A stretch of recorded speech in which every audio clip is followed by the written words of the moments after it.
Complex number आज हम start करें पूरे टॉपिक जो इसके कवर पूछे जाते हैं, जो जो क्वेश्चन पूछे जाते हैं वो सारे क्वेश्चन के बारे में डिस्कशन करिए। चलिए स्टार्ट करते हैं।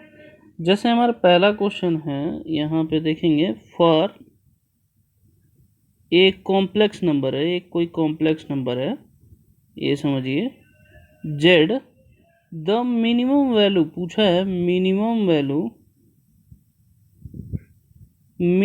वैल्यू पूछा है कि कितना होगा, कौन सा, mod Z plus Z minus to का। पहला ऑप्शन दे रखा है 1, दूसरा ऑप्शन दे रखा है 2, तीसरा ऑप्शन दे रखा है 3, चौथा ऑप्शन नन ऑफ दीज है।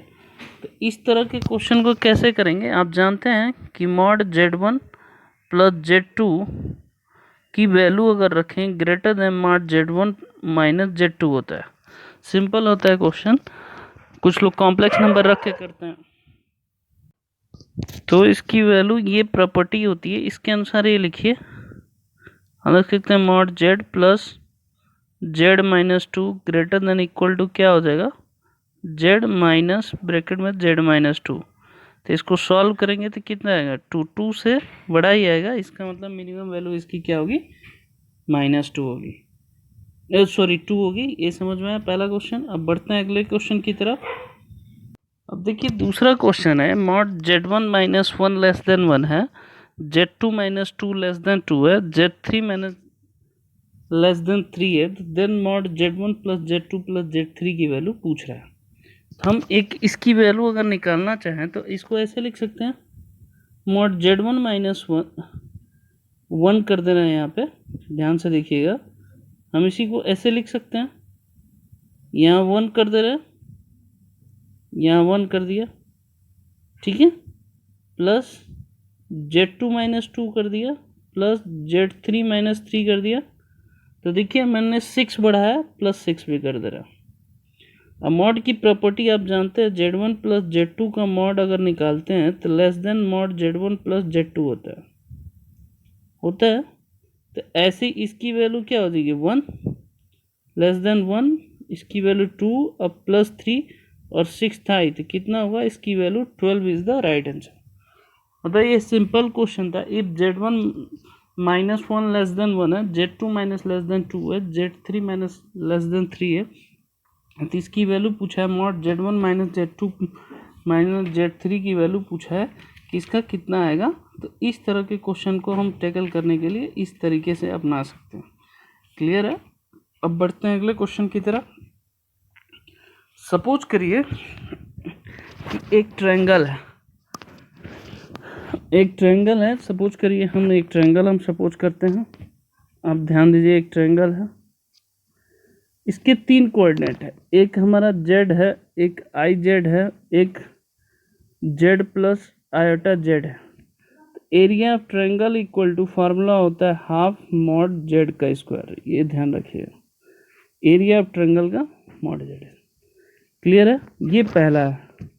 दूसरा, एक ट्रायंगल मैंने बताया कि अगर मान लीजिए एक ट्रायंगल है, एक का जेड है, एक ओमेगा जेड है, एक जेड प्लस ओमेगा जेड होगा, इसका एरिया होता है √3/4 मॉड जेड का स्क्वायर होगा।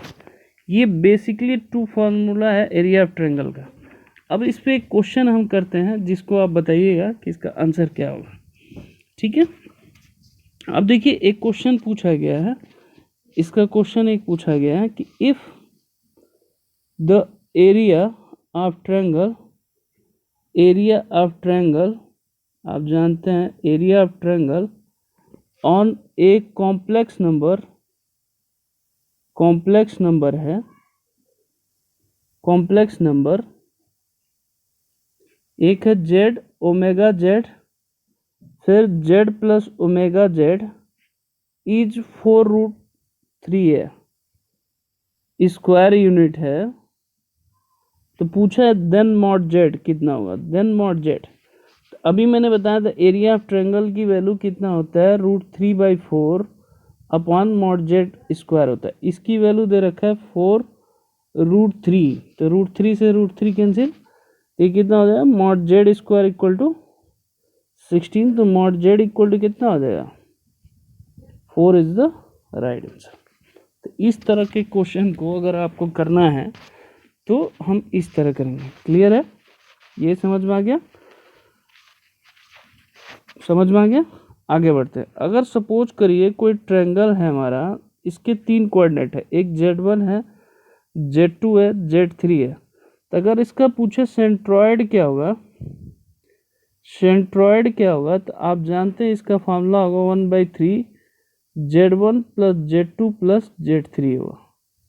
सेंट्रॉयड का सिंपल फॉर्मूला जैसे होता है, तो ठीक है। सेंट्रॉयड अगर कोई ट्रायंगल है तो सेंट्रॉयड का फॉर्मूला, इन सेंटर का फॉर्मूला क्या होगा, इन सेंटर का फॉर्मूला होता है AZ1 plus BZ2 plus CZ3 upon A plus B plus C। अब आप कहेंगे कि A plus B plus C इसमें क्या है, A की जो वैल्यू होगी मॉड Z2 माइनस Z3 होगी, B की वैल्यू होगी Z3 माइनस Z1 होगा, और C की वैल्यू क्या होगा, Z1 माइनस Z2 होगा।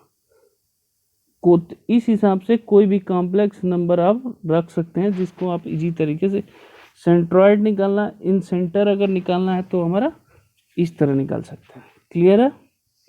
अब इसी में एक और फॉर्मूला पूछा जाता है, एक सेंटर का क्या होगा। एक सेंटर अगर सपोज करिए एक ट्रायंगल है हमारा, एक Z1 है, Z2 है, Z3 है, एक सेंटर अगर पूछा जाए मतलब ट्रायंगल के प्लेन के, तो इसका क्या फॉर्मूला होता है, तो minus AZ1 plus BZ2 plus CZ3 upon minus A plus B plus C होगा। अभी भी जैसे A अभी लिखवाया था, क्या होता है Z2 माइनस Z3 होगा, B की जो वैल्यू होगी वो क्या होगी Z3 माइनस Z1 होगा, C की वैल्यू Z1 माइनस Z2 होगा। ये ध्यान दीजिएगा, ये एक सेंटर निकालना था। अब कोई ट्रायंगल है, इसका सरकमफ्रेंस अगर निकालना है, सरकमफ्रेंस ऑफ द ट्रायंगल अगर निकालना है, एक सपोज करिए कोई ट्रायंगल है Z1 Z2 Z3 है, अगर इसका सरकमफ्रेंस निकालना है, क्या निकालना है, सरकमफ्रेंस निकालना है, सरकम सेंटर निकालना है, तो इसका फॉर्मूला होता है सिग्मा Z1 का bar upon Z2 minus Z3 upon sigma Z1 का बार Z2 माइनस Z3। कुछ लोग ये काट देंगे, नहीं सिग्मा लिखा हुआ है, ये ध्यान रखिएगा, सर्कल में वो चेंज होता रहे। क्लियर है? तो इस तरह के क्वेश्चन को ये पूछा जा सकता है कि आप कैसे निकाल सकते हैं। समझ में आ गया? आगे बढ़े।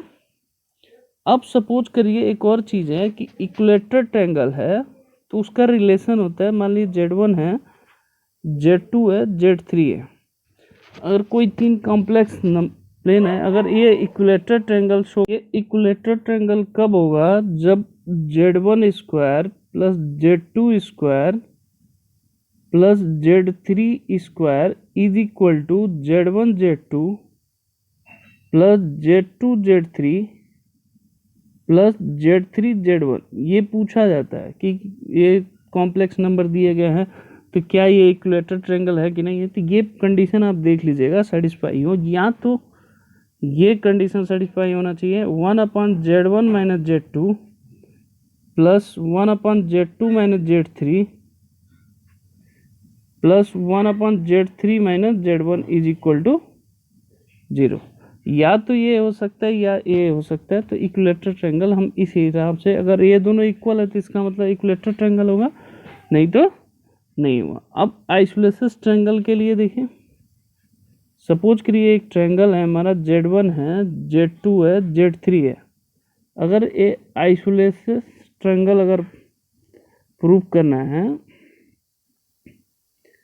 कॉम्प्लेक्स नंबर में, तो इसका कंडीशन होता है Z1 माइनस Z2 का होल स्क्वायर, ये क्या हो रहा है 2 time Z1 minus Z3 first bracket में, दूसरा Z3 माइनस Z2। ये दोनों अगर इक्वल हो तो हमारा वो ट्रायंगल क्या कहलाता है, आइसोसेलेस ट्रायंगल कहलाएगा, नहीं तो नहीं कराएगा। एक क्लियर है? ये समझ में आ गया। अब जो लास्ट टॉपिक है, ये बहुत पूछा जाता है कि कि कौन सा कॉम्प्लेक्स नंबर कब होगा, ये चीज़ें ध्यान दीजिएगा। पहला चीज हम स्टार्ट कर रहे हैं लोशी इन कॉम्प्लेक्स नंबर, मतलब कॉम्प्लेक्स प्लेन हम बात कर रहे हैं। पहला चीज z minus Z one is equal to Z minus Z to.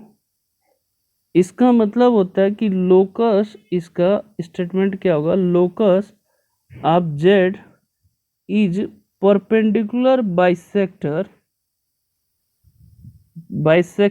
Of the line segment होगा, ऑफ द लाइन सेगमेंट। ये डायरेक्ट स्टेटमेंट ही पूछा जाएगा, याद रखिए। इसकी जगह z1 z2 की जगह पे कुछ भी हो सकता है, सेगमेंट, ये ध्यान रखिए। ज्वाइनिंग z1 एंड z2, ये ऑप्शन में रहेगा पहला, ये समझ में आ गया। दूसरा देखिए, दूसरा जो इसमें हमारा होता है, ये इंपॉर्टेंट है, कई बार पूछा, z minus Z one plus Z minus Z two is equal to K है। अगर मॉड के की जो वैल्यू है वो ग्रेटर है Z one minus Z two से, तो समझिए जो ये इक्वेशन बनेगा, ये क्या बनेगा, इलिप्स बनेगा। ठीक है, इसका लोकस कहाँ होगा, जेड पे होगा, ये ध्यान रखिए। फिर से बता दो, मॉड के की value Z one minus Z two से ग्रेटर हो तो हमारा क्या होता है, इलिप्स बनेगा। क्लियर है। अगर यही मॉड के की value less than mod Z one minus Z two हो तो वो हमारा क्या हो जाता है, हाइपरबोला बनता है। ये बहुत ही इंपॉर्टेंट है, बिना कैलकुलेशन आप चेक कर सकते हैं। ये क्या होगा, हाइपरबोला होगा। क्लियर है। अभी क्वेश्चन कराऊंगा, समझ में आ गया ये दो प्रॉपर्टी।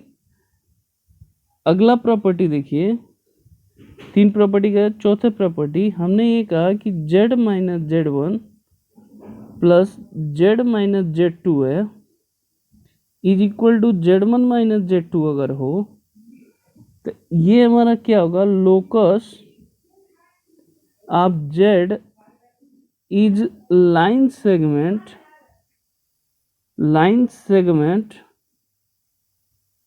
ज्वाइनिंग क्या होना चाहिए, z1 एंड z2 होना चाहिए। ठीक है। दूसरा अगर इसी में कह दे कि बीच में मान लीजिए z माइनस जेड वन हो, बीच में माइनस हो जाए z माइनस जेड टू हो is equal to Z one minus Z two हो, तो ये लाइन सेगमेंट बिटवीन किसके, Z one and Z two के नहीं हुआ। क्लियर है, ये समझ में आ गया। अगला जो पॉइंट होगा वो ध्यान देने वाली, पांचवा जो पॉइंट होगा, अगर सपोज करिए जेड माइनस जेड वन का square whole square plus Z minus Z two का whole square is equal to Z one minus Z two का होल स्क्वायर है, तो इसका मतलब है लोकस जो होगा वो क्या होगा, ऑफ जेड इज सर्कल होगा। ये ध्यान रखिएगा, लोकस क्या होगा, सर्कल होगा। ठीक है। और z1 एंड z2 क्या होगा, ये डायमीटर पे होगा। सबसे पहले समझिएगा, z1 एंड z2 क्या होगा, ये डायमीटर पे होगा। क्लियर है। आगे देखिए, दूसरी चीज मैंने ये लिखा z minus Z one is equal to K Z minus Z two लिख दिया, जहां k की value not equal to one है, तो ये क्या होगा, सर्कल होगा। ठीक है। दूसरी चीज, अगला argument of z minus Z one upon Z minus Z two equal to alpha कोई फिक्स कांस्टेंट वैल्यू होती है, तो ये भी क्या होगा, सर्कल ही होगा। ये ध्यान रखिएगा। ठीक है। तो ये सारे कॉन्सेप्ट थे कि जिसके बारे में आप समझिएगा। अब एक क्वेश्चन मैं आपको कराता हूँ, जो ये क्वेश्चन पूछा गया है, mod Z minus I plus Z plus iota is equal to K की वैल्यू कह रहा है 0 से ग्रेटर होना चाहिए, और ये कह रहा है कि इलिप्स बना रहा है, तो के की वैल्यू बताइए, क्या बता रहा है, इलिप्स। तो अभी मैंने बताया था कि मॉड के की वैल्यू जो होगी लेस होना ग्रेटर होना चाहिए मॉड Z1 माइनस Z2 के, होना चाहिए, मैंने बताया था। तो मॉड के ग्रेटर देन माइनस आयोटा कितना हो जाएगा, 2 हो जाएगा। तो के ग्रेटर देन 2 आयोटा हो जाएगा माइनस का, तो ये पॉजिटिव हो जाएगा। तो इसका मतलब क्या हुआ, मॉड के की वैल्यू 2 से ग्रेटर होगी, इसका स्क्वायर तो 2 से ग्रेटर होगी। ये समझ में आ गया। पूछा है कि के की वैल्यू, तो 2 से वैल्यू इसकी ज़्यादा होगी तभी ये इलिप्स बनेगा, नहीं तो ये नहीं बनेगा। क्लियर है, समझ में। तो इस तरह के क्वेश्चन भी पूछे जाते हैं, ये चीज़ें ध्यान देने वाली बात है। यहाँ तक समझ में आ गया। अब एक और क्वेश्चन पूछा गया है, ये कई बार पूछा गया, mod Z minus 1 upon Z iota is equal to 1 है। तो ये क्या होगा, मैंने अभी बताया था 1 है यहाँ पे, तो इसको सिंप्लीफाई करेंगे, 1 के इक्वल है, तो ये क्या आएगा, स्ट्रेट लाइन आएगा। डायरेक्ट पूछा था, ये हमारा क्या हो जाएगा, स्ट्रेट लाइन होगा। क्लियर है, तो ये हमारा क्या हो जाएगा, स्ट्रेट लाइन हो जाएगा। तो इस तरह के क्वेश्चन पूछे जाते हैं, ये डायरेक्ट आप देख सकते हैं और इसकी वैल्यू हम आसानी से निकाल सकते हैं। एक चीज़ और समझिएगा, एक और चीज़ पूछा जाता है, if Z plus 1 upon Z is equal to A है, तो जो इसकी मैक्सिमम वैल्यू होती है, मैक्सिमम वैल्यू होगी वो होती A प्लस रूट में A square plus 4 divide by 2 होती है। और जो मिनिमम वैल्यू होती है वो ध्यान देने वाली माइनस A प्लस माइनस नहीं होगा यहाँ पे, प्लस रूट में A square plus 4 divide by क्या होगा, 2 होगा। क्लियर है, ये समझ में आई ये फार्मूला। अब इस पर एक क्वेश्चन कराते हैं, आपको ध्यान में आ जाएगा, तुरंत इसका आंसर कर सकते हैं। अब सपोज करिए एक क्वेश्चन हम करते हैं, जैसे ये है कि Z plus 4 upon Z is equal to A, तो इसकी मैक्सिमम वैल्यू क्या होगी और इसकी मिनिमम वैल्यू। तो मैंने बताया था कि ये दोनों सेम होना चाहिए, तो हम इसको ऐसे लिख सकते हैं, Z by 2 plus 2 by Z is equal to A by 2 कर लेंगे। तो इसकी जो मैक्सिमम वैल्यू होगी वो क्या होगी, A बाई 2 प्लस इसी का स्क्वायर होता है A square by 4 plus 4 divide by क्या हो जाएगा, 2। Minimum value A by 2 same A square by 4 plus 4 divide by 2। यहाँ हमने इस फॉर्मेट में क्यों किया, क्योंकि मैंने जो फॉर्मूला लिखा Z प्लस 1 अपॉन Z लिखा था इज इक्वल टू ये दोनों सेम होता है, तो यहाँ 4/Z था, इसीलिए हमने इसको इस फॉर्मेट में कन्वर्ट किया, जिसको आप इजी तरीके से निकाल सकें। क्लियर है, अगर इस तरह के क्वेश्चन को निकालने का सबसे आसान तरीका यही है। समझ में आ गया। एक और क्वेश्चन बहुत बार पूछा गया है, ये मैं आपको डिस्कशन करना चाह रहा हूँ। जैसे मान लो पूछा जाता है आयोटा पे आयोटा, तो सबसे पहले y लिख लीजिए, इसको taken log both the side के देते, log y is equal to I log iota होता है। तो ये कितना होगा, log y equal to iota का मतलब होता है e to power pi by 2 iota होता है। तो लॉग हट जाता है, क्या होता है, पाई बाई 2 इंटू आयोटा एक और आ गया, आयोटा एक और है, आई स्क्वायर हो जाए। आई स्क्वायर की वैल्यू कितना होता है, -1 पाई बाई 2 होगा। तो y इक्वल टू कितना हो जाएगा, e to power minus pi by 2 is the right answer. तो जब भी i टू पावर आई है या वेरिएबल पर वेरिएबल है, तो इस तरह के क्वेश्चन को हम आसानी से इस तरह करते हैं, तो हम इजी तरीके से कर पाएंगे, नहीं तो नहीं कर पाएंगे। एक चीज़ और समझिए, ये चीज़ें पूरे कॉम्प्लेक्स नंबर के लिए, इस तरह के क्वेश्चन हम इसी कॉन्सेप्ट पे करेंगे, नहीं तो हम नहीं कर सकते। एक चीज़ और समझिए, साइक्लिक का जो फार्मूला होता है वो हमारा क्या होता है, Z1 Z2 Z3 Z4 है। अगर ये साइक्लिक है तो इसका फार्मूला होता है Z2 माइनस Z4 अपान Z1 माइनस Z4, फिर Z1 minus Z3 upon Z2 minus Z3, इसको सॉल्व करेंगे तो हमारा जो कॉम्प्लेक्स नंबर आता है वही हमारा क्या आता है, साइकिल क्या आता है। ठीक है, ओके, धन्यवाद बच्चों।